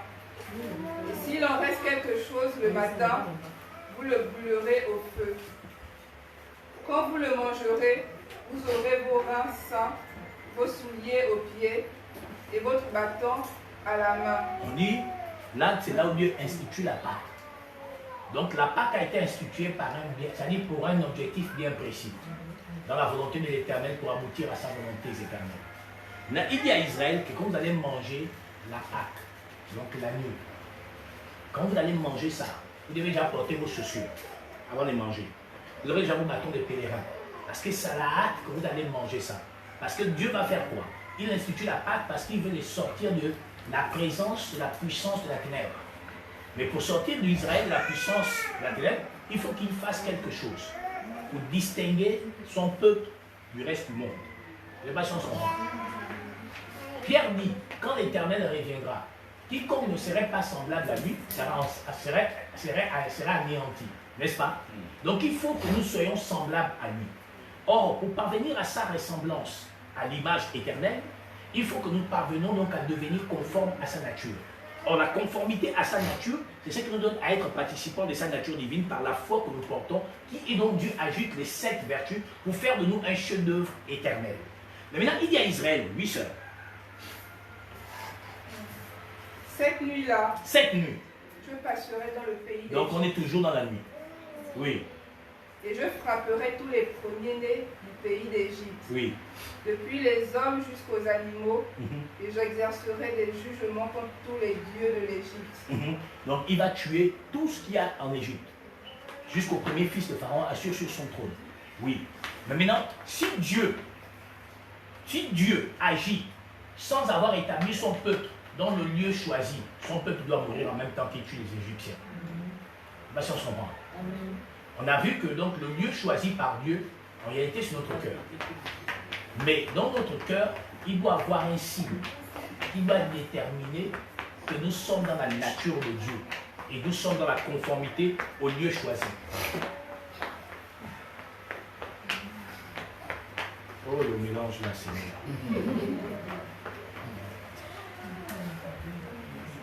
Oui. Je suis l'Éternel. Le sang vous servira de signe sur les maisons où vous serez. Donc Dieu avait choisi dans quel lieu? Il a choisi un lieu où ses enfants devaient être.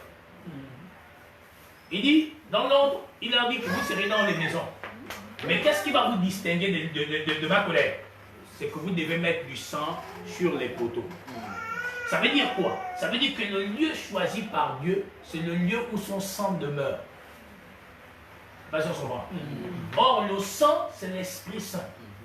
Donc, tout homme portant la parole, ayant l'Esprit, et dans le lieu choisi par l'Éternel. Pourquoi? Parce que c'est l'Esprit qui transmet et donne la véritable adoration. Or, sans l'Esprit, tout homme qui se retrouve dans un endroit quelconque n'ayant pas l'Esprit de Saint, n'est pas dans le lieu choisi par l'Éternel. Parce que le lieu que Dieu a choisi par l'Éternel, garde ce passage. Prends-nous Hébreux 1er 1 à 3.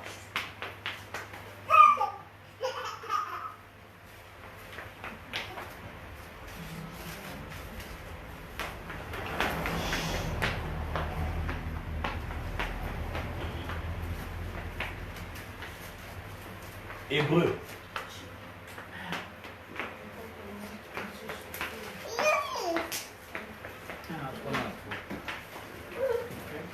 Après avoir autrefois, à plusieurs reprises et de plusieurs manières, parlé à nos pères par les prophètes, Dieu, dans ces derniers temps, nous a parlé par le Fils. Donc il a choisi qui?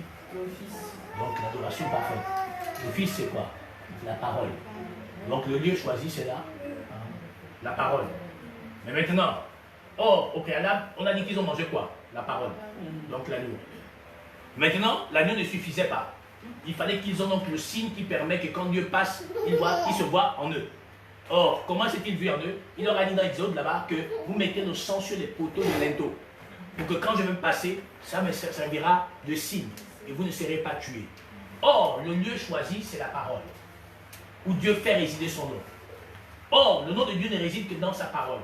Or, si nous sommes la parole, nous devons avoir le signe. Or, le signe, c'est le sang. Or, le sang ici, c'est l'Esprit Saint. Or, en réalité, tout homme qui dit être dans le lieu choisi par l'Éternel doit en fait, en réalité, avoir une portion de la parole et être porteur de l'alliance éternelle qui est l'Esprit Saint. C'est pourquoi dans Exode, termine Exode. Le sang vous servira de signe sur les maisons où vous serez. Je verrai le sang et je passerai par-dessus vous. Voilà. Et il n'y aura point de plaie qui vous détruise quand je frapperai le pays d'Égypte. Donc quand Dieu va frapper le monde, quiconque sera infecté ne fait pas partie des personnes qui ont le sang, qui ont l'agneau. Or, pour avoir le sang et l'agneau, il faudrait que Dieu t'ait prédestiné au salut éternel. Si Dieu ne t'a pas choisi, tu ne peux avoir ni le sang, ni l'agneau. Or, aucun homme ne peut avoir le sang sans d'abord avoir l'agneau de l'âme. C'est pourquoi dans Exode, on nous dit ici à partir de la portion 2, on dit qu'ils ont d'abord préparé la Pâque. Ils ont donc mangé l'agneau. Mais ils devaient manger l'agneau sans levain, c'est-à-dire sans levure. Parce qu'un peu de levure fait lever toute la pâte. Ça veut dire que donc l'agneau ici, c'est la représentation de la parole sans falsification, sans qu'elle ne soit dulée. Quiconque donc ne mangerait pas la pure, véritable parole ne peut recevoir le Saint-Esprit. Et quand Dieu frappera la terre entière, quiconque n'a pas l'agneau et n'a pas son sang mourra. Tu me diras pourquoi, mais c'est écrit dans l'Écriture.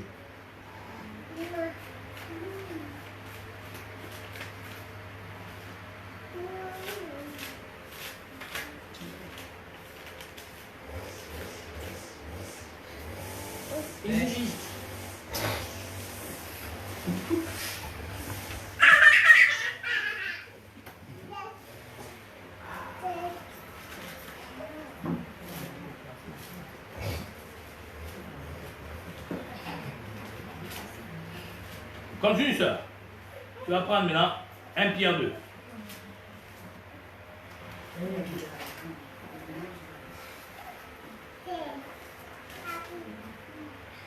Un Pierre 2 à partir de la portion 5.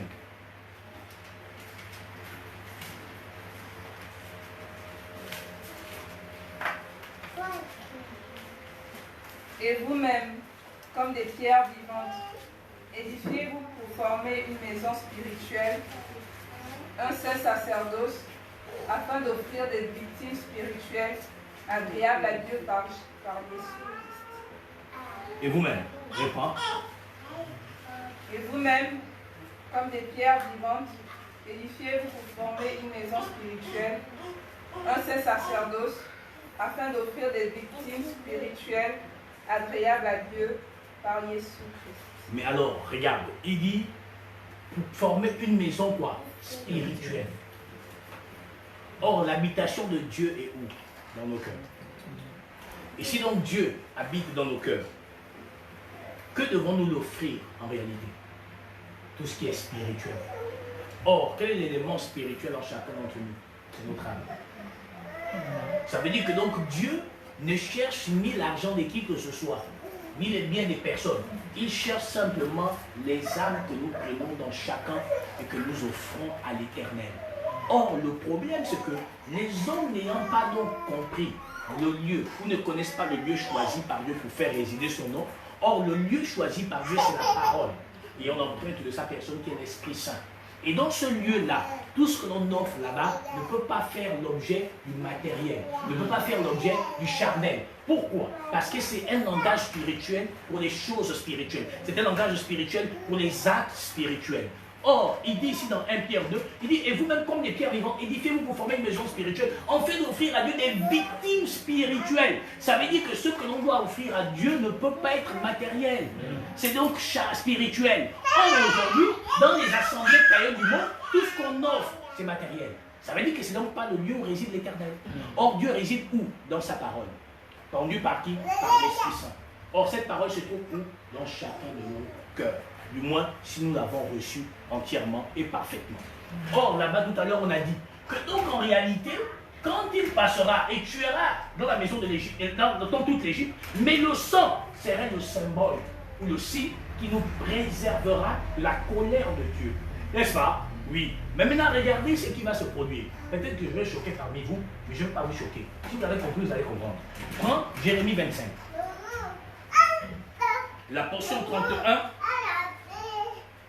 à 33. Je vais terminer par là. On se retrouvera demain dès 18h pile. On parlera du mensonge qui a conquis le monde. 31 à 33. Le bruit parvient jusqu'à l'extrémité de la terre. Lis plus fort. Le bruit parvient jusqu'à l'extrémité de la terre. Oui, on dit le bruit parvient jusqu'à l'extrémité de la terre. Oui. Car l'Éternel est en dispute avec les nations. Car l'Éternel est en dispute avec les nations. Ça veut dire que Dieu est assis comme je suis assis sur son trône. Maintenant, il rentre en discussion avec les nations. Moi, je suis Gabonais de sang. Maintenant, j'étais un peu, je souris hier. Quand j'ai vu le président Savantirou, là, il a fait voilà. J'ai dit, oh, monsieur le président, vous êtes dans l'erreur, qui vous enseigne? Et j'ai compris que tous les voleurs pasteurs du Gabon, ça lui raconte des bêtises. Mais bon, que cela ne tienne, il faudrait qu'il soit converti. Et je crois qu'il n'est pas encore converti. Même s'il est persuadé. Mais je le dis ce matin, non, monsieur, vous n'êtes pas encore converti. Peut-être qu'on vous enseignera la vraie doctrine dans ces temps de la fin, mais vous n'êtes pas encore converti. Parce qu'un converti ne fait pas son nom du Père, du Fils et du Saint-Esprit. Non, ça c'est la pensée romaine, sous l'inspiration occidentale, qui a voulu pervertir la pensée de Dieu pour instaurer les hommes dans des rituels et dans des dogmes et des créneaux qui n'ont rien à y voir avec la puissance éternelle de notre Dieu. Maintenant, il dit donc, le bruit parvient d'une extrémité à une autre. L'Éternel maintenant rentre en dispute avec les nations. Oui. Il entre en jugement contre toute chair. Donc maintenant, regardez, il dit maintenant, Dieu, frère Yann, Dieu maintenant rentre en jugement contre chaque individu. C'est plus collectif, c'est individuel. Et d'ailleurs, il ne faut pas oublier une chose, Dieu n'a jamais d'abord traité dans le collectif. C'est toujours une histoire d'individualité. Parce que tout ce que Dieu a appelé, ils étaient seuls. C'est maintenant, après, il te dit, il va sauver le plus grand nombre. Pas si on se comprend. Or, souvenez-vous de l'écriture dans Jean chapitre 3, dans sa portion 18. L'écriture dit, celui qui croit n'est point, celui qui ne croit pas est déjà jugé. Or, on a dit que donc, le sang devait symboliser le signe qui permet que tu appartiens à Dieu. Et que donc Dieu passant ne te tue pas. Maintenant, on dit que Dieu, le bruit parvient d'une extrémité à une autre. Car Dieu est en discussion avec les nations. Et maintenant, Dieu parle à chaque individu. Qu'est-ce qu'il dit? Il livre les méchants au glaive, dit l'Éternel. Donc il livre les méchants au glaive, donc au jugement. Oui. Ainsi parle l'Éternel des armées. Ainsi parle l'Éternel des armées, oui. Voici. Oui. La calamité va de nation en nation. Regardez, il dit la calamité va des nations en nation. Ça veut dire quoi? Ça veut dire que chaque nation aurait sa calamité. Ce n'est pas la sorcellerie. c'est que Dieu maintenant est en train de juger les nations. Et en jugeant les nations, il juge chaque individu. Mais c'est le sang et l'agneau mangé qui va nous distinguer et qui va nous préserver de toute confusion. Maintenant, il dit la calamité va de nation à nation. Donc chaque nation a son lot de palabres. Parce qu'il est maintenant en discute avec les nations. Selon les abominations qu'il y a dans notre pays, dans chaque pays. C'est comme ça qu'il te traitera. Maintenant, au Gabon, la gangrène du Gabon, c'est la corruption, c'est la cupidité, c'est l'envie, la jalousie, le tribalisme, les crimes rituels et tout ce qui vous suivez là. Les vices contre nature, la pédophilie, l'homosexualité et toutes ces choses. Maintenant, quand Dieu va juger le Gabon, parce qu'il va le juger, il n'y a que Dieu qui sait ce que vous allez vivre. Oui. Et une grande tempête s'élève des extrémités de la terre. Une grande tempête s'élève des extrémités de la terre, qu'on appelle les tsunamis et tout ce que vous connaissez. Oui, les tempêtes, oui. Ce que tuera l'Éternel en ce jour. Ça veut dire que donc les tsunamis qu'il y a eu dans le monde, c'est l'Éternel qui a tué. Seront étendus. D'un bout à l'autre de la terre. Oui. Ils ne seront ni pleurés, ni recueillis. Mais oui, je l'avais dit ici à Jadis. Pourquoi? Mais pour qu'on pleure quelqu'un, il faut qu'il y ait le corps. Ou bien. Mais il dit que ce que les tsunamis, les tempêtes vont tuer, il n'y a pas qu'on va récupérer. Il y en a qu'on n'a jamais récupéré. Tu entends, le tsunami de tel pays a fait 1000 morts.